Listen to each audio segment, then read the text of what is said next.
Yo, what's up sa inyo mga parts? Yun, good day sa inyo mga parts and welcome ulit sa ating channel. So for today's video mga parts, may itatry akong isang engine oil.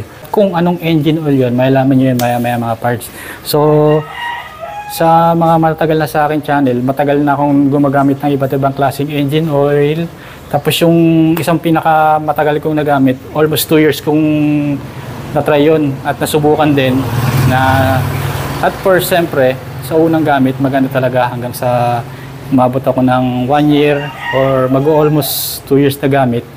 May napapansin ako hindi maganda. So, nag-decide ako na palitan ko pa na yung engine oil na yun kasi especially pag nag-change oil na ako, no? So, may nakakita ko mga debris sa strainer sa pinaka main drain plug dito sa pinakailalim ng ating NMAX V1.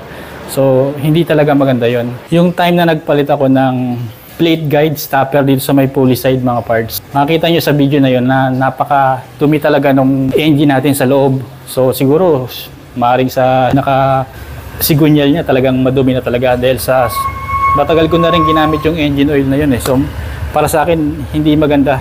At hanggang sa ngayon, goods pa naman yung takbo niya. Yun. Regarding pala sa mga lagitik issue, yan. May mga nagko-comment kasi sa akin sa mga iba kong video kung bumalik pa daw yung lagitik ng NMAX V1 ko. So, sad to say, meron pa rin naman siyang lagitik pero napakadalang na niyang bumalik. Yun. Siguro dahil sa nag-change oil na tayo, kumbaga ibang klaseng engine oil na yung ginagamit na yun. So, ngayon mga parts, ibang engine oil ang gagamitin ko. Yun. So, siguro ikaw na yung magpaliwanag kung anong klaseng engine oil ang gagamitin natin. Yun. At ako'y pupunas-punasan ko muna ito si Mighty.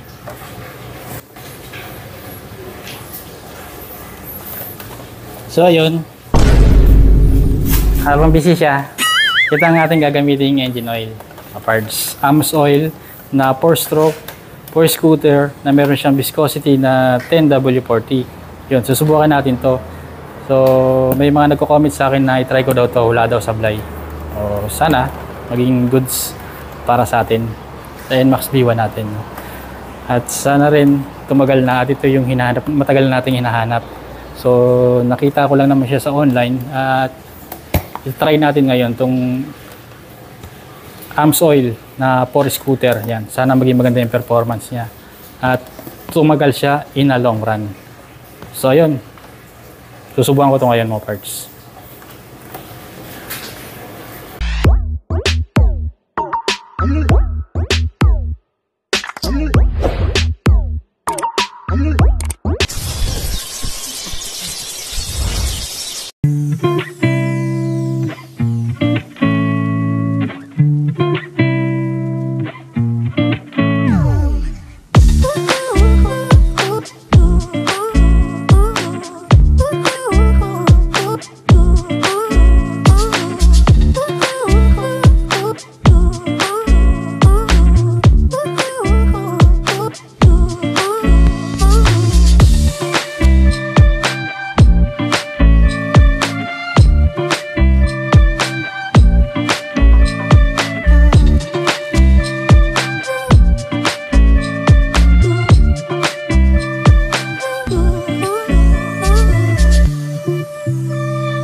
So yun mga parts, tapos na ako mag-change oil at ginamit natin itong AMS oil. Nung una, akala ko 1 liter siya mga parts. So nakalagay lang dito 946 ml, bali 9 quarts.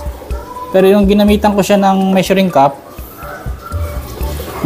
mga parts, sakto siya ng 900 ml mga parts, kaya inubos ko na siya.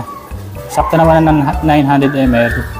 So first impression, unang start ko, hindi ko masabi pero goods naman siya, smooth naman siya sa unang start.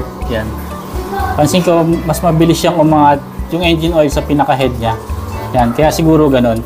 Pero syempre, tulad ng mga ibang mga engine oil, try natin in a long run na lang kaysa naman sa unang gamit pa lang, unang start, sabihin natin na goods agad eh.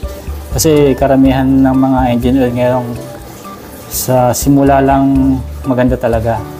Pero syempre, normal, pag in a long run, mapapansin natin na nawawala rin naman talaga yung bisa pag sa katagalan na yan. Kaya nga, every 1,000 or 1,500 or 2,000, depende kung ano yung preference nyo, kung ano yung paniniwala nyo, ano pananaw nyo sa pagpapalit ng engine oil, na sa inyo yan. Kaya sa akin, sa pagpalit kasi ng engine oil, depende sa engine eh. Meron kasing iba, wala pang 1,000 na tinatakbo, ang pakiramdam ko, hindi na maganda sa engine eh. Tapos, meron naman yung iba, inaabot ng 1,000 plus or 1,500, good pa rin yung takbo niya. So, yun lang siguro for today. At titingnan natin in the long run kung magiging maganda yung AMS oil na gamit natin engine oil. So, yun lang for today. Salamat!